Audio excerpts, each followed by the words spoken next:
5월 셋째 주 하나님께서 주시는 말씀은 빌립보서 4장 11절에서 13절입니다. 내가 궁핍함으로 말하는 것이 아니니라. 어떠한 형편이든지 나는 자족하기를 배웠노니 나는 비천에 처할 줄도 알고 풍부에 처할 줄도 알아. 모든 일 곧 배부름과 배고픔과 풍부와 궁핍에도 처할 줄 아는 일체의 비결을 배웠노라. 내게 능력 주시는 자 안에서 내가 모든 것을 할 수 있느니라. 아멘. 빌립보 교회 성도들은 에바브로디도를 통해 선물을 보냈었습니다. 바울은 선물이 무엇인지 구체적으로 언급하지 않았습니다. 그러나 우리가 요즘식으로 바꾸면 선교비를 보낸 것으로 이해할 수 있습니다. 이에 대해 바울은 크게 기뻐한다고 말합니다. 우리말 성경에는 현재형으로 번역되었지만 원래는 부정 과거형입니다. 바울이 이 편지를 쓰던 때는 이미 에바브로디도를 통해 빌립보 성도들의 선물을 받은 다음입니다. 바울의 말은 내가 그때 선물을 받고 크게 기뻐했다는 말입니다. 그러면서 동시에 지금 편지를 쓰고 있는 시점에서도 여전히 크게 기뻐하고 있다는 의미로 됩니다. 바울이 기뻐했던 것은 빌립보 교회 성도들이 보내준 선물을 통해 자신의 물질적 필요가 해결되었기 때문만은 아닙니다. 바울은 선물 그 자체보다 선물을 하려는 생각이 그들 가운데 다시 싹이 났다는 사실에 기뻐한 것입니다. 여기에 싹이 났다는 동사는 회복되었다, 다시 살아났다는 의미입니다. 학자들 사이에는 이것이 능동형인가 수동형인가 논란이 있습니다. 능동형으로 해석하면 빌립보 성도들의 자발적 의지라기보다는 다른 요인에 의해 선교비 지원을 생각하게끔 된 것입니다. 우리는 이것을 능동형이며 동시에 수동형으로 읽을 수 있습니다. 빌립보 성도들 가운데 바울을 돕자는 생각이 자발적으로 다시 일어났기 때문에 도움을 결정한 것입니다. 그러나 동시에 그들이 자발적으로 결정할 수 있도록 주께서 움직이신 것으로 읽어야 합니다. 바울은 빌립보 성도들의 헌금에 대해 주 안에서 기뻐한다고 했습니다. 이 구절은 주께로 번역되기도 합니다. 주 안에서 기뻐함은 주께서 빌립보 성도들을 어떤 모양으로든 움직이셨음을 말합니다. 싹이 났다, 살아났다는 동사는 생각과 행동을 모두 포함합니다. 생각이 생각에서 머물지 않고 구체적인 행동으로 표현되었음을 의미합니다. 바울은 그러한 사실에 기뻐하였습니다. 전에는 생각과 행동이 모두 있었는데 어떤 연유에서인지 생각이 행동으로 연결되지 않다가 이제야 다시 생각이 행동으로 표현되었음을 말합니다.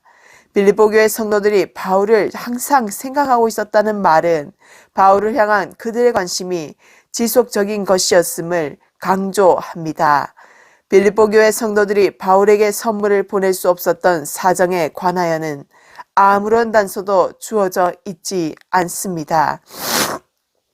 바울이 그러한 기쁨을 표시한 것이 그의 궁핍이 해결되었기 때문이 아님을 다시 강조합니다. 여기에 궁핍은 필요함, 부족함, 가난함을 의미합니다. 바울은 자신이 어떠한 형편이든지 자족하기를 배웠기 때문에 궁핍이 문제가 되지 않는 삶을 살았다고 말합니다. 본문이 전반부를 다시 번역해보면 내가 필요한 것이 없다는 사실에 대해 마음을 쓰는 사람이 때문에 내가 이런 말을 하는 것이 아니다. 궁핍을 궁핍으로 여기지 않는 마음 자세를 말합니다.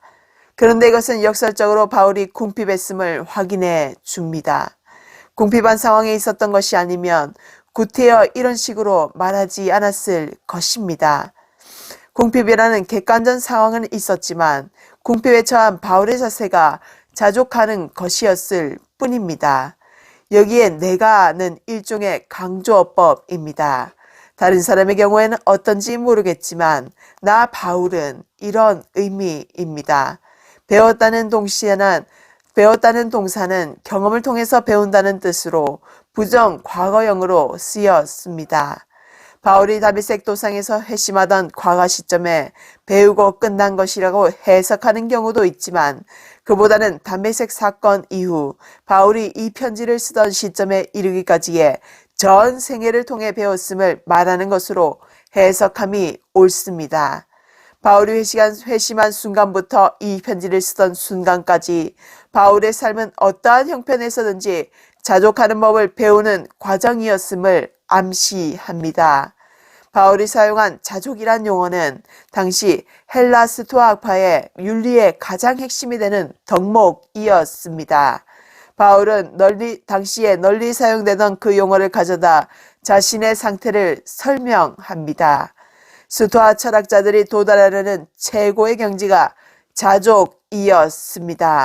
자족은 충분하여 흡족하고 만족해 하는 것입니다. 스토아 철학에서는 인간이 태어나면서 가지고 있는 내면의 자원을 동원하여 자족을 이룰 수 있다고 말합니다. 아니면 신이 지어준 운명의 맡김으로 자족을 이룰 수 있다고 가르쳤습니다. 인간 속에 들어있는 모든 욕망을 제거하면 인간의 노력으로 자족을 이룰 수 있다고 믿었습니다. 그들은 행복하기 원하면 소유에 무엇을 더하기보다는 욕망을 줄이라고 했습니다. 스토아 철학자들은 모든 욕망과 감정을 끊는 인간의 의지로 이러한 상태에 도달할 수 있다고 믿었습니다. 바울이 이해한 자족이 외부 상황에 의존하지 않는다는 차원에서는 스토아 철학에서 말하는 의미와 유사합니다. 그러나 그것을 이루는 방법에는 큰 차이가 있습니다. 스토아 철학은 인간의 의지로 이룰 수 있다고 했지만 바울은 예수 그리스도로 말미암아 가능하다고 말합니다. 즉 모든 형편에 자족할 수 있는 능력은 예수 그리스도를 통해 주어집니다. 그런 의미에서 자족이라기보다는 하나님으로 만족하는 것입니다. 어떤 형편에든지 바울이 자신이 자족하는 영역이 어느 영역인지 밝힙니다. 내 자신이 들어가 있는 일체의 상황 속에서 자족하기를, 아니 하나님으로 만족하기를 배웠습니다. 바울은 자신이 자족하기를 배운 내용이 무엇인지 간증합니다. 나는 비천에 처해지는 것을 안다. 여기서 동사 비천에 처해지다는 빌립보서 2장 8절에서 자기를 비워 낮아지신 예수님의 겸손을 언급할 때 사용되었습니다. 예수님은 자발적으로 자유의지를 가지고 하나님께 순종함으로 죽는 자리에까지 낮아지셨습니다. 그런데 본문에서 이 동사가 수동형으로 쓰인 것으로 해석됩니다. 즉 외부 환경의 변화로 말미암아 가난과 궁핍이 닥쳐와서 비천한 지경에 빠지는 것입니다. 여기에 비천은 극심한 경제적 가난을 의미합니다. 물론 역으로 풍부한 상황에 처하게 된 것도 수동적으로 되어졌다는 뜻입니다. 부유하게 되려고 애쓰고 노력한다고 그것이 주어지는 것이 아님을 의미합니다. 부유함도 주어지는 것입니다. 여기에 풍부는 말 그대로 차고 넘칠 정도의 경제적 풍부함을 의미합니다. 바울은 궁핍과 풍부라는 두 극단적인 상황을 안다고 말합니다. 안다는 그러한 상황들을 직접 경험했다는 뜻과 각기 상황에 처했을 때 적절히 사는 법을 터득했다는 뜻을 담고 있습니다. 가난에 처했을 적에는 불편하지만 어쩔 수 없이 견디고 풍부함이 있을 때는 그것을 만끽하면서 잘 살았다는 뜻이 아닙니다. 가난한 상황에 처했을 때 긍정적이고 적극적인 마음 자세와 태도를 유지하며 살았고 부유함이 처했을 때에도 그 부유함에 빠지지 않고 부유함을 사용하는 방법을 배웠다는 말입니다. 궁핍을 대하는 적절한 태도 그리고 풍부를 대하는 적절한 태도를 안다는 말입니다. 바울의 어법을 잘 읽을 필요가 있습니다. 바울은 내가 비천과 풍부에 처할 줄 안다. 이렇게 비천과 풍부를 하나로 묶어 말하지 않았습니다. 그는 안다는 동사를 2번 사용해서 비천도 알고 풍부도 안다고 했습니다. 비천에 처할 줄을 아는 것과 풍부에 처할 줄을 아는 것이 별개의 문제임을 암시합니다. 비천에 처할 줄을 아는 사람이라도 풍부가 주어졌을 때 그것을 가지고 어떻게 해야 할지 모르는 사람이 있습니다. 소위 졸부 소리를 듣는 사람들의 모습이 그것입니다. 물론 역으로 풍부한 삶을 살다가 갑자기 거짓 신세로 전락할 때 대부분의 사람들은 그것을 감당하지 못합니다. 그렇게 할 수 있는 능력은 비결, 즉 비밀에 해당합니다. 비천에 처할 줄 아는 것도 비밀에 속하고 풍부에 처할 줄 아는 것도 비밀에 속합니다. 그것이 비밀인 이유는 아무에게나 저절로 그러한 능력이 주어지는 것이 아니기 때문입니다. 바울은 일체의 비결을 배웠노라고 했습니다. 즉 바울은 배웠다고 합니다. 각각의 상황에 처할 줄 아는 것은 별도로 배워야 가능한 것입니다. 바울이 여기서 사용한 배우다 동사에 주의를 기울일 필요가 있습니다. 배웠다는 동사는 신비 종교에서 사용된 전문 용어인데 그 종교가 가지고 있는 비밀과 특권에 들어가기 위한 입교의식을 치렀다는 뜻입니다. 동사 배우다의 어간에서 명사 신비가 파생된 것으로 보입니다. 여기에서 바울이 의미한 것은 자신이 직접 들어가서 경험해 보면서 배웠다는 것입니다. 즉 궁핍의 상황에 직접 들어갔었고 풍부의 상황에도 직접 들어갔었다는 뜻입니다. 또한 신비 종교에서처럼 단번에 입교식을 치르고 끝낸 것이 아니라 일생을 거쳐 배우고 또 배웠음을 말합니다. 모든 상황, 즉 배부른 상황, 굶주린 상황, 풍족한 상황, 궁핍한 상황을 직접 몸으로 겪으면서 자신이 그리스도 안에 있는 자족의 비밀, 자족의 특권을 하나씩 깨달아갔음을 의미합니다. 바울은 이것을 비밀로 언급한 것은 그가 그리스도 안에서 사는 삶의 생계를 점차 깊이 깨달았기 때문입니다. 여기에서 우리가 주의를 기울여야 할 대목이 있습니다. 그것은 궁핍과 풍부에 대한 바울의 언급입니다. 바울의 궁핍과 풍부를 언급할 때 바울 나름의 기준이 있습니다. 바울이 말하는 궁핍은 바울이 필요로 하는 것이 전혀 없는 상태를 의미하고 풍부란 자신이 필요로 하는 것이 필요 이상으로 넉넉히 있는 상태를 의미합니다. 즉 가진 것이 아무것도 없으면 궁핍이요 무조건 많은 돈을 가지고 있으면 풍부가 아닙니다. 바울이 필요로 하는 것이 그 기준입니다. 바울은 궁핍과 풍부를 말하기 이전에 자신의 필요가 무엇인지 잘 알고 있었습니다. 필요하지도 않는 것을 소유하려는 욕구를 가지지 않았음을 암시합니다. 바울의 관점은 자신의 필요를 출발점으로 삼습니다. 바울은 자신이 모든 상황에서 자족할 수 있는 능력이 어디에서 오는지 밝힙니다. 내게 능력 주시는 자 안에서 내가 모든 일을 할 수 있느니라. 여기에서 바울은 그리스도의 칭호를 언급하지 않았지만 그리스도를 언급함이 명백합니다. 가장 기본적인 필요조차 채워지지 않는 극단의 궁핍과 모든 필요가 넘치도록 채워지는 극단적인 풍부를 포함한 모든 상황에서 지낼 수 있는 능력이 있음을 말한 것입니다. 바울은 그러한 능력이 예수 그리스도를 통해 가능함을 말합니다. 내게 능력 주시는 자 안에서 혹은 나를 강하게 만들어주시는 그리스도를 통해서 가능하다는 것입니다. 예수님과 연합의 관계에 있을 때 그런 일이 가능해집니다. 이것은 역으로 내게 능력 주시는 자 그리스도를 통하지 않으면 아무것도 할 수 없음을 고백하는 것입니다. 즉 바울 자신의 인간적인 수행이나 노력을 통해서는 궁핍과 풍부에 적절히 처할 수 없다는 말입니다. 궁핍할 때나 부유할 때나 적절한 태도를 유지하며 사는 태도나 자세는 예수 그리스도를 통해서 능력을 공급받을 때 가능해집니다. 바울은 빌립보 교회 성도들이 오해하지 않도록 설명을 첨부합니다. 가난한 상황에서나 부유한 상황에서나 자족하는 비결을 터득했다는 말이 혹시 빌립보 교회 성도들이 보낸 선물이 필요하지 않다거나 그다지 감사할 것 없다는 식으로 잘못 전달되면 곤란하기 때문에 한마디를 덧붙입니다. 바울은 빌립보 교회 성도들의 선물에 대해 진솔하게 감사하고 칭찬을 아끼지 않았습니다. 마음에서 우러나오는 감사를 표현했습니다. 선물을 보내준 것은 자신의 괴로움에 동참한 것이라고 말합니다. 어려울 때, 고난을 당할 때 동참해 줄 수 있는 사람이 진정한 친구입니다. 우리가 살면서 겪는 각종 상황들은 사실 우리 마음대로 움직여지는 것이 아닙니다. 바울의 경우에도 주변 상황은 바울이 원하는 대로 움직이지 않았습니다. 우리 인생의 주인이 결코 우리가 아님을 고백합니다.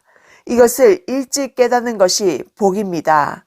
바울도 궁핍한 형편에 처한 적이 있음을 말합니다.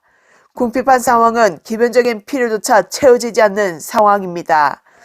아마 당대에 살았던 기독교인들 가운데 바울과 함께 사역했던 사역자들을 제외하고 바울이 궁핍한 것이라고 생각했을 사람은 거의 없었을 것입니다. 그러나 바울은 자신이 궁핍했음을 말합니다. 우리 주변에도 설마 저 사람이 궁핍할 리가 있나 싶은 사람이 있을 수 있습니다. 그러나 그런 사람일지라도 궁핍을 겪고 있을 가능성이 있음을 알아야 합니다. 궁핍은 정말 어려운 상황입니다. 아무도 그러한 상황에 처한 자신을 돌아보지 않을 때 바울의 입장에서 서운함과 외로운 생각이 들었을 것입니다. 우리 주변을 돌아보십시다. 우리 도움을 필요로 하지 않는 사람은 한 사람도 없음을 기억합시다. 우리 모두가 도움을 필요로 합니다. 이웃의 도움을 필요로 하고 하나님의 도움을 필요로 합니다. 서로 가진 자원을 통해 서로 돕는 것이 성도들의 공동체의 참 모습인 것입니다. 바울은 모든 상황에서 자족하는 법을 배웠습니다. 모든 상황에 자발적으로 들어간 것이 아니라 때로는 견디기가 쉽지 않았을 것입니다. 예수 그리스도께서 능력을 주셔야 가능한 일입니다. 결국 자족하는 능력은 하늘에서 내려오는 영적 은사인 것입니다. 은사를 받아 병을 고치고 예언하는 능력도 생기겠지만 여기에서 바울이 말하는 영적 은사는 궁핍에 처하고 풍부에 처할 줄 아는 능력입니다. 성도들의 삶은 예수님의 권능을 힘입어 살게 됩니다. 궁핍에 처하는 법도 배웠고 또 풍부에 처하는 법을 별도로 배웠다는 말은 그것이 어려운 일이었음을 알게 합니다. 궁핍에 처하기도 어려운 일이었고 풍부할 때 적절한 태도를 유지하고 살기도 어려운 일이었다는 뜻입니다. 성도들은 이것이 저절로 되는 것으로 여기지 말아야 합니다. 어떤 형편에서도 성도로서의 자세를 흐트러뜨리지 않고 살 수 있는 법을 배워야 합니다. 그것은 비법이 있습니다. 바울처럼 예수님의 능력을 의지하고 겸손하게 낮아지는 것입니다. 내 힘으로는 아무것도 못한다고 고백하는 것입니다. 마음 깊은 곳에서 진솔하게 하나님을 의지하며 사는 사람이 가장 강하고 두려운 사람입니다. 또한 인간관계에서는 오해가 난무합니다. 불필요한 오해들을 사탄이 이용합니다. 그래서 하나님의 사역을 방해하는 경우들이 발생합니다. 바울은 행여 오해하지 않도록 설명하고 또 설명합니다. 이것은 사탄에게 빈틈을 보이지 않으려는 모습입니다. 우리가 하나님의 일을 하고 복음의 진보를 위해 전진하려고 할 때 후방을 든든하게 만들어 놓아야 합니다. 하나님의 일을 하면서 서로 오해하지 말아야 합니다. 또 오해하도록 내버려 두지도 말아야 합니다. 세월이 지나면 사실이 아님을 알겠지 하고 넘어가지 말아야 합니다. 복음의 진보를 위해서 때로는 지혜로울 수 있어야 합니다. 그러한 지혜를 얻기 위해서 사람의 됨됨이를 알고 예수 그리스도의 영적 거장을 바울을 기억하며 고난과 아픔과 슬픔들이 일체의 비결이 되시는 여러분들이 되시기를 간절히 바라옵고 간구드립니다. 기도하겠습니다. 주님, 일체의 비결을 마치 교만이 되어서 영적으로 피폐해지고 낭망하는 일이 없도록 우리를 보살펴 주시고 항상 올바른 길로 갈 수 있도록 인도하시는 주님께 찬양과 감사와 경배와 말로 다 할 수 없는 구슬 피우는 여인의 부족하나마 진심 어린 마음의 울림을 올려드립니다. 사랑으로 오셔서 사랑으로 끝까지 사명을 완수하시고 우리를 위해서 죽음과 같은 시간들을 운명으로 받아들이신 예수 그리스도를 찬양합니다. 사람을 한번 한계가 있는 인생으로 와서 말없이 다시 왔던 곳으로 돌아갑니다. 주님께서 부르시면 부르시는 대로 순종하고 또 그 과정에서 고난과 궁핍과 슬픔과 모든 아픔을 갈기갈기 찢겨지는 의미의 심정으로 굳건히 지켜주신 하나님만을 바라본 바울의 삶을 되돌아보게 됩니다. 주님, 부모는 자식을 목숨과도 맞바꿀 수 있을 정도의 크나큰 사랑을 가지고 있지만 주님의 사랑은 그와 견줄 수도 감히 비교할 수조차도 없음을 더욱더 절실히 느끼며 고백합니다. 삶이 평탄하기만 하면 과연 우리가 예수 그리스도를 깊이 생각하고 믿을 수 있었을까요? 우리는 모두 어리석고 교만한 자들입니다. 고난이 있어야만 우리가 그리스도를 영접하고 진실한 믿음의 보배들이 차고 넘칠 수 있는 기쁨의 경지에 갈 수 있음을 알게 됩니다. 주님, 참으로 감사드립니다. 주님께 감사드릴 것은 몸을 웅크리고 가슴 척척하게 기도할 때에 안개와도 같은 상황을 아침 이슬처럼 매일을 살게 하신 그 달콤함에 참으로 감사드릴 수밖에 없나이다.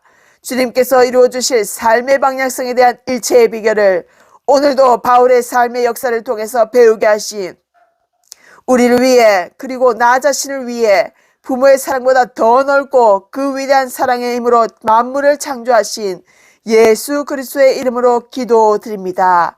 아멘.